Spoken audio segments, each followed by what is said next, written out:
hak sebelah inilah kerajaan ni, seolah-olah dia kata kerana itu kita buat macam ini. Sebab itulah saya perlu jelaskan kepada muslimin dan muslimat sekalian. Dalam Quran ada sebut tentang perkara ni, yang menjelaskan bahawa orang yang bukan Islam telah lama menggunakan nama Allah, walaupun penggunaan mereka dalam arti kata yang menyeleweng, tapi dia dah guna. Adakah Nabi larang? Nabi tak larang. Kemudian antaranya lagi Syekh Fauzi ni menjelaskan bahawa ayat toki Nabi bernama Abdul Muttalib. Dia ada ramai anak dia, antaranya Hamzah, antaranya Abu Talib, antaranya Abu Lahab, laknatullah Abu Lahab, adik-adik Abu Talib ni, pak saudara Nabi. Antaranya lagi Abdullah. Abdullah tu hamba Allah. Orang agak faham Allah ni hamba Allah. Masa tu Nabi dah lahir lagi, takkan anak lahir dulu pada ayah. Ayah Nabi tu Abdullah tu. Nikah dengan Aminah baru boleh Muhammad tu Nabi kita. Jadi orang jahiliah dulu, mereka telah sebut Allah, mereka tahu Allah. Artian yang menyeleweng lah, agama mereka yang menyeleweng. Kemudian kalau kita pergi ke negara Arab sekarang ni, saudara pergi ke Mesir sekarang ni, molek kalau nak pergi jalan Mesir ni molek sekali. Al-Fatih tak Saiful pun dah ambil tiket 2 bulan nak pergi Mesir. Tak Suhaimi pun dah 26 bulan ni. Sahabat saya ketika Pak Orang lah ulama negeri ni pakat pergi Mesir belaka ni, bulan 2 ni, hujung bulan 2. Kerana di sana ada Ma'raj sekarang ni, ada pesta buku antarabangsa, pesta buku Islam yang terbesar di dunia. Seminggu dah habis di jalan. Kita PWTC tu 2 jam habis dah pusing. Seminggu dah habis jalan. Besar seluruh dunia mari. Oleh seluruh dunia ke habis. Besar PWTC 2 tingkat. Dia ada blok-blok, beberapa blok yang besar. Dalam satu blok tu ada di tingkat atas selalunya ditempatkan untuk terbuka jugalah Mesir ni. Orang Kristian jual kitab dia. Padahal kitab ni kitab Islam, tapi ada satu sudut kitab agama Kristian tu benar. Tu pelik kot, saya pun tak faham sebab tu. Dia banyak, seminggu dah habis di jalan ni, tiba-tiba ada satu bangunan bawah kitab Islam, atas kitab Kristian. Pergi kan tak percaya lagi ya. Saya baru pergi 2 tahun lepas saya pergi. Bila kita pergi sana, ada orang tukang jaga biasa pun ada, padri pun ada.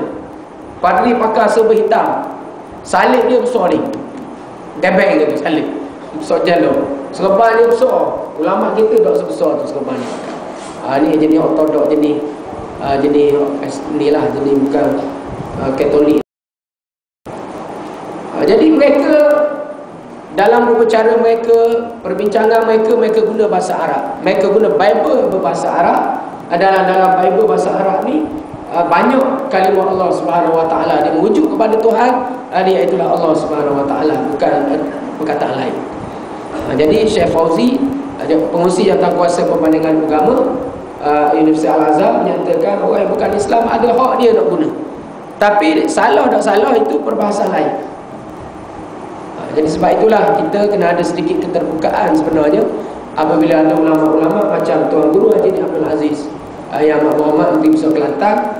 Saya baca kenyataan dia, dia kata boleh orang yang bukan Islam, dasarkan dalil tadi lah sebenarnya. Tetapi tu saya nak bahas kejam. Tetapi negeri saya tak benar orang kafir mari guna nama Islam ni atas sebab-sebab yang tertentu.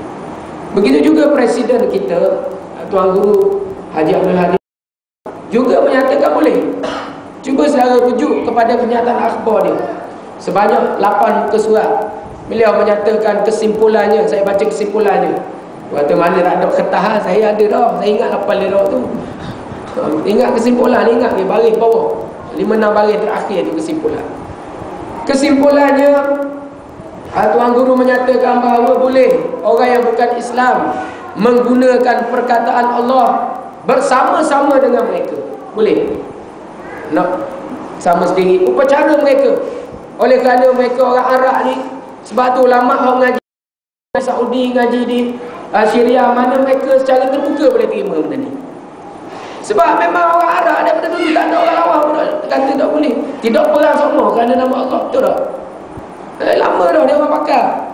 Apa ni baru timbul isu ni.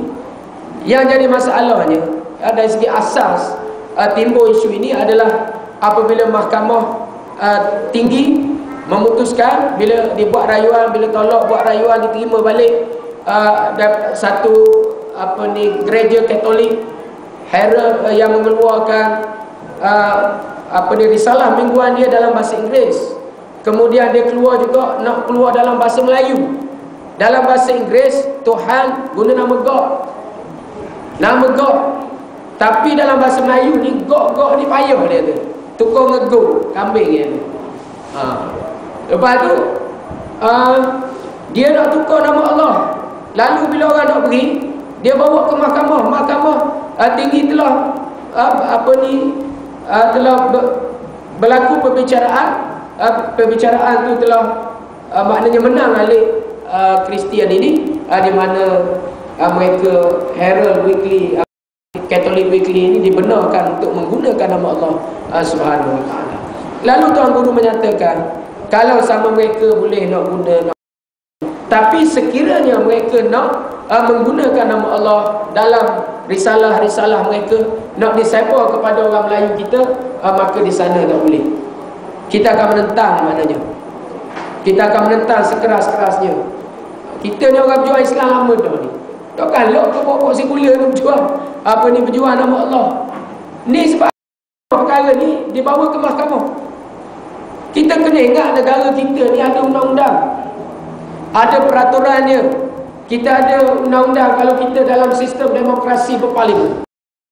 Demokrasi beraja dalam negara kita. Demokrasi, kita ada 3 unsur yang terpisah. Ada kita ngaji sains politik. Dia ada skop pertama legislatif, eksekutif dan judiciary. Judiciary ini adalah undang-undang, mahkamah, hakim. Dalam negara kita, mahkamah tinggi ni, mahkamah adalah mahkamah syariah ni jatuh nombor 2, nombor 3. Mahkamah tinggi, mahkamah rendah, mahkamah session dan seumpamanya. Lawyer dia tahulah perkara. Mahkamah konvensional kita panggil. Mahkamah ni adalah mahkamah yang tertinggi yang memutuskan undang-undang dalam negara kita. Sekiranya satu perkara, mahkamah lah tempat rujukan dia. Sebab tu kalau nak cerita politik SPR kata, buatlah benda pun parti. Kalau ada masalah pergi ke mahkamah. Saya tak ada benda, saya jadi saksi je. Itu kita. Saya rajin cakap dengan pengarah SPR. Dia tu buatlah benda pun. Akhir sekali kalau segala nak puas hati, bawa ke mahkamah. Gitu. Mahkamah. Yang kedua, legislatif. Legislatif ni adalah parlimen. Parlimen ni yang mengubah dasar. Sebab itulah parlimen ni kita nak sangat tanding parlimen. Ahli parlimen Kuala Terengganu jadilah ahli parlimen. Kalau orang macam tu belaka, kita boleh buat dasar. Untuk kerajaan, kita buat dasar dalam parlimen. Kemudian yang ketiga, eksekutif. Eksekutif ni adalah kabinet. Jadi dalam negara kita yang jadi masalahnya, demokrasi yang sebenarnya ada pemisahan kuasa. Demokrasi yang sebenarnya maksudnya eksekutif tak boleh kacau legislatif, legislatif tak boleh kacau judiciary. Ni macam mana Tun Soleh Abah dipecat? Siapa yang pecat dia? Eksekutif pecat Perdana Menteri, ketua eksekutif. Sepatutnya tak boleh pecat. Siapa yang melantik ketua hakim negara? Pengerusi eksekutif. Sepatutnya agung, orang lain boleh kata. Tapi mesti melalui nasihat daripada Perdana Menteri. Perdana Menteri adalah eksekutif, ketua eksekutif. Jadi ada campur tangan sebenarnya. Betul ke tak? Mesti ada campur tangan. Pengerusi Suruhanjaya Pilihan Raya pening sekarang ni. Macam mana kota si putih? Boleh kota si putih ni ditangguh, patut tak boleh tangguh. Patut parti yang minta tangguh. Tiba-tiba Suruhanjaya Pilihan Raya minta tangguh.